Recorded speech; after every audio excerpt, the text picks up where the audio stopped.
স্মৃতি আর বাপ্পির বিয়ের অনুষ্ঠান শুরু হতে যাচ্ছে। আর মাত্র কয়েকদিন বাকি আছে স্মৃতি আর বাপ্পির বিয়ের অনুষ্ঠান। এরই মাঝে শুরু হয়ে গেছে স্মৃতির বিয়ের ডালা সাজানো। তাও আবার নিজের হাতে সব কিছু সাজিয়ে নিচ্ছে স্মৃতি।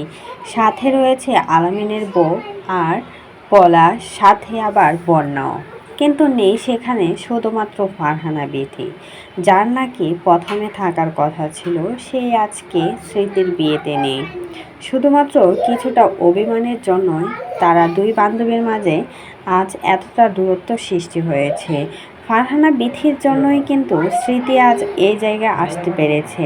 আর স্মৃতিকে বাপ্পি চিনেছে, তা না হলে কখনোই স্মৃতি এই জায়গায় আসতে পারতো না, আর কখনোই বা বাপ্পির সাথে বিয়ে হতো না। শুধুমাত্র ফারহানা বিথির জন্যই আজকে স্মৃতির ভাগ্যটা খুলে গিয়েছে। অনলাইনে যদি স্মৃতি না আসতো তাহলে কখনোই কিন্তু সে এই লাইফটা পেত না। শুধুমাত্র ফারহানা বিথির জন্যই আজকে স্মৃতি এই জায়গাটায় আসতে পেরেছে। অথচ সেই ফারহানা বিথিকে ছাড়াই কিন্তু সব কিছু সেরে ফেলতেছে স্মৃতি, যেখানে সবার প্রথম প্রায়োরিটি ফারহানা বিথিকে দেওয়ার উচিত ছিল, আর সেইখানে না দিয়ে সবাইকে নিয়ে কতই না মজমা করছে স্মৃতি। একবারও কিন্তু ফারহানা বিথিকে খোঁজ খবর দিয়ে একবারও জানায়নি, অথচ যার জন্য আজকে সে সফল হয়েছে তাকেই কিন্তু বলে গেল।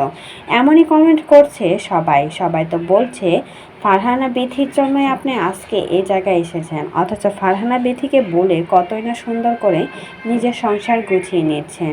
বাপ্পিকে পেয়েছেন শুধুমাত্র ফারহানা বিথির জন্যই। যখন ডিভোর্স হয়েছিল তখন তো ফারহানা বিথির কাছেই ছিলেন, তখন তো কান্নাকাটি করে কোল পেয়েছেন। এখন ফারহানা বিথি আপনাকে এই জায়গাতেই নিয়ে আসছিল, আর এখন ফারহানা বিথিকে বলে গিয়েছেন শুধুমাত্র নিজের স্বার্থের জন্য। কথায় আছে না, স্বার্থের জন্য মানুষ সব কিছু করতে পারে, তা আপনি আবারও বুঝিয়ে দিলেন। এমনই বাজে কমেন্ট করছে স্মৃতিকে নিয়ে। তবে সবাই